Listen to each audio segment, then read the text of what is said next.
In hundreds and hundreds of hours of television, David Attenborough set out to give his viewer, for the first time, a comprehensive, close-up view of the planet in all its teeming life.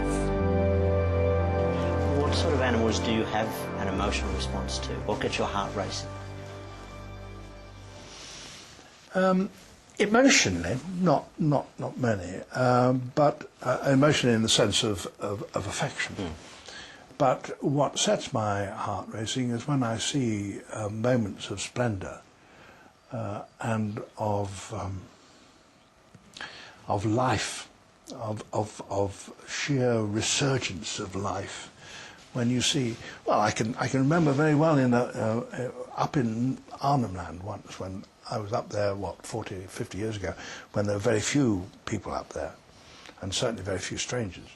And I remember building a hide by a lagoon, a billabong, and seeing it absolutely thronged with magpie geese and egrets and crocodiles and wallabies, and on those moments, you are divorced from the natural world. You are seeing something in which you play no part. It's nothing to do with you, but it's going on out there. Boy, is it going on. Absolutely full of zest and life.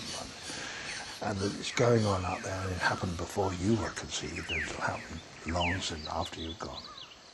You bridle at being called an animal lover. Why is that? Well, because when people say animal lover, it normally means that you have a little pet dog with ribbons in its hair, and you keep it on your lap, and you and lick its face, and it licks your face. That is not my game. I mean, my view.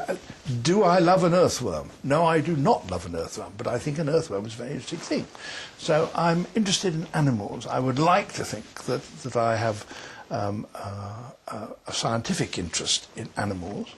And I am fond of many animals in a rather irrational, emotional way, in which you can be of pets, or indeed of other creatures which people are not normally keep as pets. But I just bridle a little at the word animal lover, because that can be twisted to mean that you're using animals as a substitute for human beings. As you said, people have a romantic view of animals, or they want to have a romantic view of it. They've got one. Is part of the attraction for you, is it the purity, and sometimes the violence? Is that part of the marvel? Oh, it's certainly part of the marvel. Of course, it becomes, when you're watching, if you watch a lion take a young wildebeest calf, you would be inhuman if you didn't feel deep pity for the pain of this small creature, which is being eaten alive. I mean, quite literally having its guts ripped out of it. And if you didn't see the distress of the mother, of course those things are going on, and it is part of your humanity that you feel the pain and the tragedy. But it's a pain and tragedy that stems from you rather than it does from them.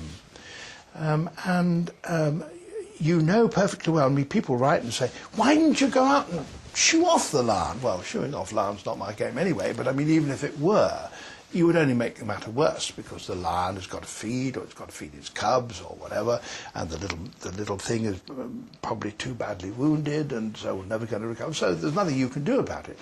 And so you have to accept this, that it is part of this pattern.